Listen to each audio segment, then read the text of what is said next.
Napansin nyo ba nung nagsisimula tayo mag-vlog?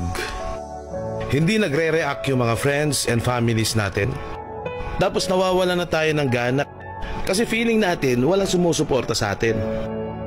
Pero itanong mo sa sarili mo, ano ba talaga ang goal mo? Bakit mo ginagawa ang mga videos na to? Para sa kanila? Or para sa memories mo?